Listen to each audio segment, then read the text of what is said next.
¿Cómo puede ser que hace más de 2000 años alguien pudiera medir el tamaño de todo nuestro planeta?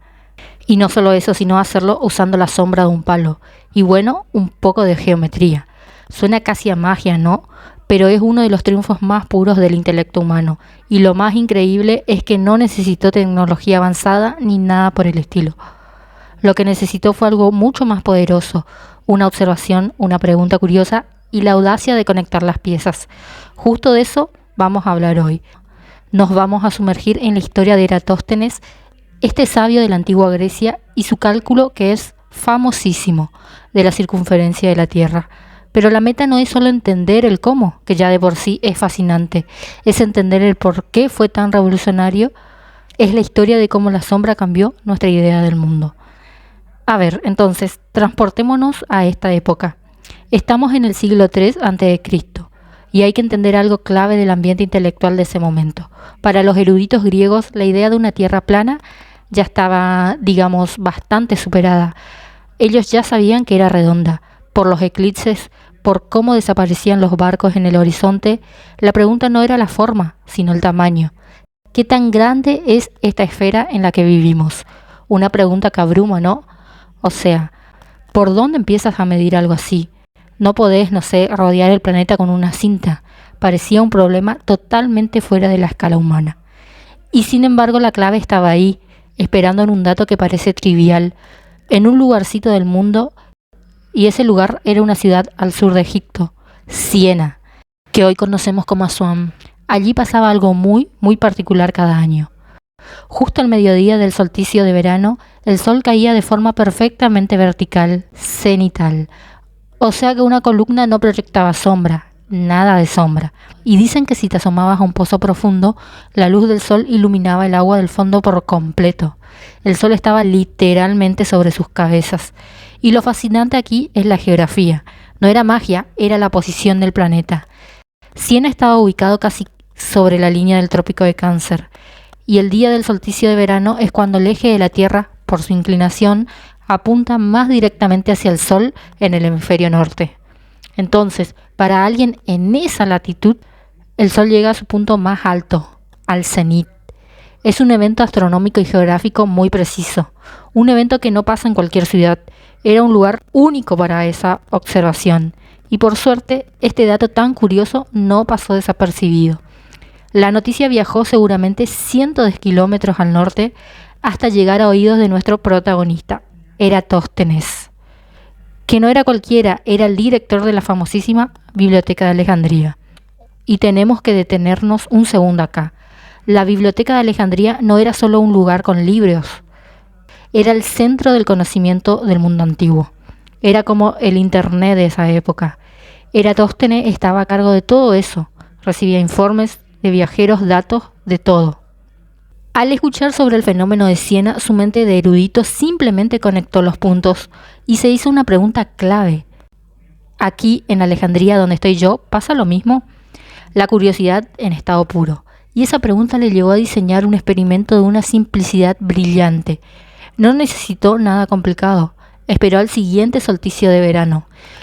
Y justo al mediodía, en el mismo momento que él sabía que en Siena no había sombras, clavó una vara vertical en el suelo en Alejandría y miró. ¿Y qué vio? Que sí había una sombra. Una sombra pequeña, pero la había. Y no se quedó solo con eso, claro.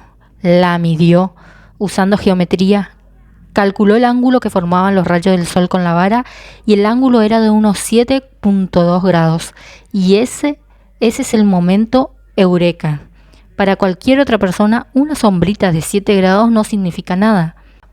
Para Eratóstenes era la llave del universo. Entendió que no era un error de medición, era la prueba tangible, medible de que la Tierra era curva.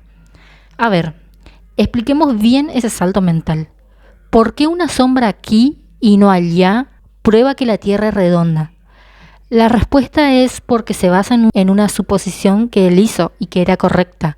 El Sol está tan lejos que sus rayos nos llegan prácticamente paralelos.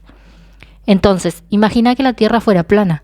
Si los rayos llegan paralelos y en Siena caen de forma vertical, pues en Alejandría también deberían caer de forma vertical. No debería hacer sombra en ninguna de las dos ciudades. El hecho de que sí había una sombra en Alejandría era la prueba irrefutable. La superficie entre las dos ciudades no era plana, tenía que ser curva. O sea que, sin moverse de su ciudad, él estaba midiendo un ángulo que en realidad se originaba en el centro de la Tierra. Son líneas paralelas que vienen de arriba. En Siena la vara apunta al centro de la Tierra, y en ese instante también apunta al Sol, pero en Alejandría, que está más al norte sobre esa superficie curva, la vara también apunta hacia el centro de la Tierra, pero los rayos del Sol ya no llegan perpendiculares, sino con un ángulo, con esos 7.2 grados que midió, y por una propiedad de la geometría de los ángulos alternos internos, ese ángulo que él mide en la superficie es idéntico al ángulo que se forma en el centro del planeta entre las dos ciudades.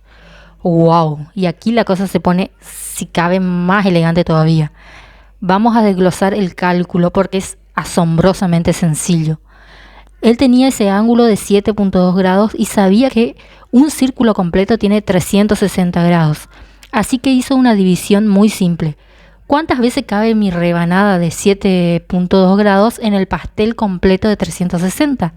Hizo 360 dividido entre 7.2 y le dio 50. Exactamente 50. O sea que la distancia entre Alejandría y Siena era una 50ª parte de la circunferencia total de la Tierra. De repente el problema se hizo pequeño.